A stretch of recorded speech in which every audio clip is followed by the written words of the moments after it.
तो आर्यन खान केस पूरे शबाब पे चल रहा है। एक तरफ नवाब मलिक साहब ने ये कहा है कि संडे को वो कोई बड़ा खुलासा करेंगे। अब नवाब मलिक साहब ये बात कही तो उससे पहले मोहित काम्बोज जी ने ये कहा कि मैं रविवार से पहले शनिवार आता है और शनिवार को एक धमाका करूंगा नवाब मलिक के खिलाफ या जो भी आरोप लगाए जा रहे हैं उनके खिलाफ। अब ये मामला चल रहा है। इसी बीच में ये विजय पगारे जी आए हैं। विजय पगारे जी की भी एंट्री हुई है।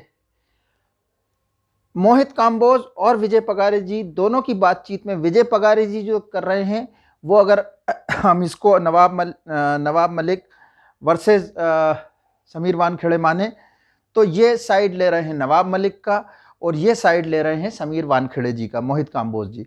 मगर दोनों एक कॉमन व्यक्ति की तरफ बोल रहे हैं, वो हैं सुनील मलिक। तो सुनील पाटिल। सुनील पाटिल को दोनों लोग जिम्मेदार बता रहे हैं। दो एक और डेवलपमेंट हुए कल से आज तक में। समीर वानखेड़े जी को जब इस केस से हटाया गया तो मीडिया के एक सेक्शन में ये खबर आना शुरू हुई कि एक्चुअली उन्होंने जो हाई कोर्ट में अपने आप को बचाने के लिए या प्रोटेक्ट करने के लिए किसी तरह की गिरफ्तारी ना हो इसके लिए जो याचिका दायर करी थी, उसी में उन्होंने ये कहा था कि भाई ये तो सेंट्रल एजेंसी के हवाले करना चाहिए ये वाली जांच को।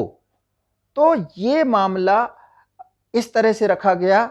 उसमें कहा यह जा रहा है कि शायद समीर वानखेड़े जी ने भी ये कहा कि मैंने खुद ही कहा था कि इस काम को दे दिया जाए, मुझसे हटाकर किसी सेंट्रल एजेंसी को दिया जाए, NIA, CBI वगैरह वगैरह वगैरह।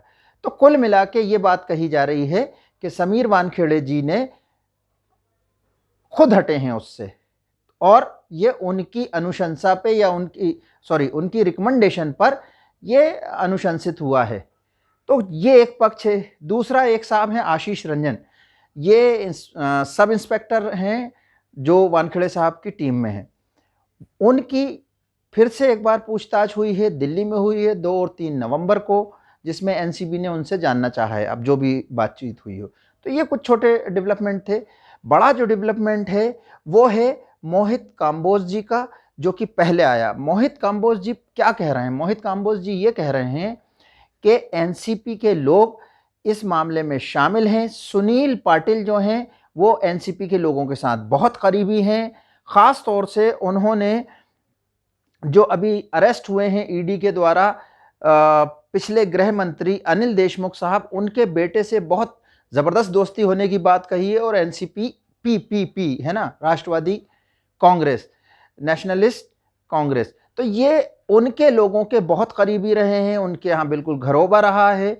तो मोहित काम्बोज जी की बात को अगर देखा जाए तो वो ये कहना चाह रहे हैं कि ये जो पूरा मामला है ये एक्चुअली सुनील पाटिल का करा धरा है, वो उसके मास्टरमाइंड हैं और ये NCP के लोगों ने करा हुआ है। अब इसके कई अर्थ निकाले जा सकते हैं। एक तो ये हो सकता है कि महाराष्ट्र सरकार या NCP ने खुद ये प्लान करा हुआ है ताकि इस तरह से आरोप लगाए जा सके। एक तरह से मान लीजिए ड्रग के काम करने वालों का साथ दिया जा सके या केंद्र सरकार को या केंद्रीय एजेंसियों को बदनाम किया जा सके। इस तरह के ये अर्थ निकलते हैं। उसके बाद ये साहब जो हैं विजय पगारे जी, इनका ये कहना है कि ये साथ में थे सुनील पाटिल, गोसावी और भानुशाली के साथ, और ये 27 तारीख की बात बताते हैं। एक होटल में भी होने की वे बात बताते हैं मुंबई में, और ये उस होटल में, फॉर्च्यून होटल है उसका नाम, उसमें ये सब बैठे हुए थे, जिसमें भानुशाली जी, ये मराठी में है आप जाके देख सकते हैं, भानुशाली और सुनील पाटिल काफ़ी मतलब मादक पदार्थ लिए हुए थे, नशे में थे। और उस दौरान ये बातचीतों में ये निकला क्योंकि पगारे जी को पैसे लेना है सुनील पाटिल से, इसलिए ये भी वहाँ आए थे। तो उन्होंने उनको बड़ा विश्वास दिलाया, इनको नाना नाना कह के कि भैया आप चिंता मत करो, बहुत जल्दी अपने पास पैसे का इंतज़ाम होने वाला है।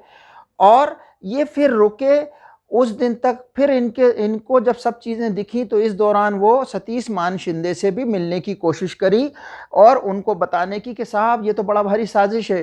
पर किसी तरह से ऐसा प्रतीत होता है इनकी बातचीत से कि सतीश मान शिंदे साहब की टीम या उनके आसपास के लोग इसको एक और आर्यन सिंपैथाइज़र मानकर बस रह गए और इनका कोई इन्वॉल्वमेंट नहीं हुआ। अब गॉड नोज ये किसके आदमी हैं, ये किसके आदमी हैं, क्या हो रहा है। संडे को नवाब मलिक साहब कुछ खुलासा करने वाले हैं, बट ये कुछ अपडेट थी जो इस केस में संभवतः हम देखेंगे। बड़ा इंटरेस्टिंग होता जा रहा है पॉलिटिक्स के। मुझे फिर लगता है कि डील हो चुकी है केंद्र और राज्य सरकार के बीच में। अब छोटे प्लेयर आ गए। अगर कल नवाब मलिक आके कोई बड़ा फिर खुलासा करते हैं तो इसका मतलब ये लड़ाई अभी जारी है, अन्यथा मेरे हिसाब से पटाक्षेप हो गया। एकदम नहीं रोकी जाती हैं ये चीज़ें, धीरे धीरे करके 10-15 दिन में ठंडा होगा ये केस। एनीवेज, तो ये अपडेट था कि पहला एक सब इंस्पेक्टर की से फिर पूछताछ हुई दिल्ली में एनसीबी ऑफिस में। दूसरा, समीर वानखेड़े जी ने इस बात से इनकार किया है कि उन्हें हटाया गया है, बल्कि उनकी रिक्वेस्ट को ही एक्सेप्ट करके ये सेंट्रल एजेंसी को दिया गया है। एनसीबी की एक एसआईटी बना दी गई है इस चीज़ के लिए। तीसरी चीज़ ये कि नवाब मलिक साहब संडे को कोई खुलासा करने वाले हैं, ऐसा उन्होंने कहा था। चौथी चीज़ ये कि ये जो मोहित काम्बोज हैं, इन्होंने ये कहा है कि एनसीपी के लोग ही करीबी हैं, वही लोग इस सब के पीछे हैं। और विजय पगारे कह रहे हैं कि मैं उस दौरान पूरा मौजूद था और ये 27 तारीख की बात है। एक्चुअली ये वेल प्लान ढंग से फंसाने वाला मामला है। और वो इस बात को भी कहते हैं कि ये संभव नहीं है बिना अधिकारियों की मिली भगत के। और जब समीर वानखेड़े जी पे पूछा जाता है तो वो कहते हैं कि मैंने कुछ डायरेक्ट तो नहीं सुना, पर समीर वानखेड़े जी से सुनील पाटिल ने बात करते थे, उनके संपर्क में रहे। तो दोस्तों, उम्मीद है ये बात आपको पसंद आई होगी। ये इन्फॉर्मेशन की तरह है। Thank you very much. Bye bye, take care.